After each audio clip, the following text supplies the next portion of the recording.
As the Father has sent me, so I am sending you. Alam niyo po kung ano yung words or ministry na tinutukoy dito? Ito po yung continuation ng mission ni Jesus Christ. Why? Kasi nga, sabi niya, pupunta na ako sa Ama. So, ihinahabilin niya sa atin yung isang trabaho or yung isang ministry na pinakamalapit po sa puso niya. Ito po yun. Itong ministry na to. Okay? Sabi po sa 2 Corinthians chapter 5 verse 18 to 19, ito po yung sinasabi.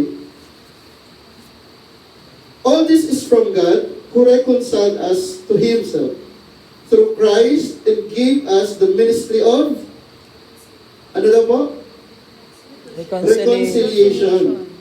That God was reconciling the world to Himself in Christ, not counting people's sin against them, and He has committed to us the message of reconciliation. Kapatid, hindi po ito patungkol sa ministry ng music ministry lang.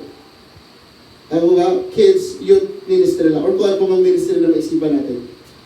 Again, most of the time, pagka sinabing ministry, ang naisip agad natin yung performance, yung pagtayo sa harap, yung makikita ka, ba? Pero po, ang ini-entrust po sa atin ni Jesus Christ dito, yung work or yung ministry na tinutukoy niya, yung pinakamalapit sa puso niya, which is yung the ministry of reconciliation. This is the very reason kung bakit yung isang God ay willing na maging human na kagaya natin, bumaba dito sa lupa, namuhay kasama ng mga tao, hinayaan niya na siya ay ipako sa cross para sa katubusan natin, kasi simple lang yung gusto niya. Gusto niyang ma-reconcile yung tao sa Diyos. Amen. Amen po ba?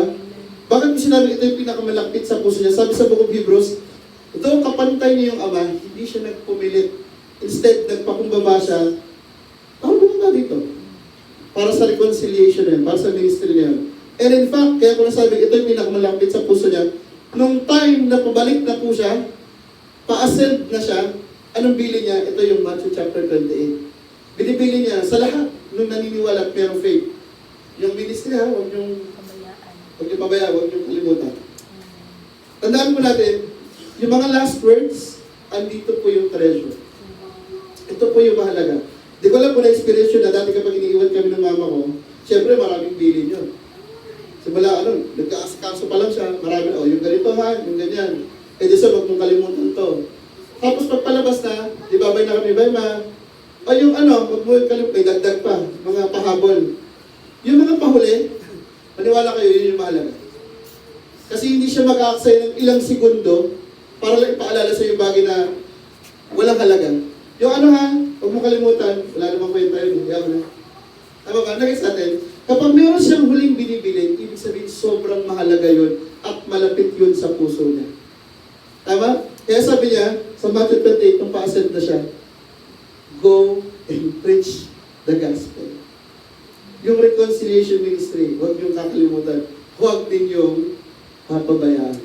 Baka mawili kayo doon sa ibang Baka mawili kayo doon sa ibang ministry. Ito, part na to, huwag niyo itong kakalimutan. Amen po ba?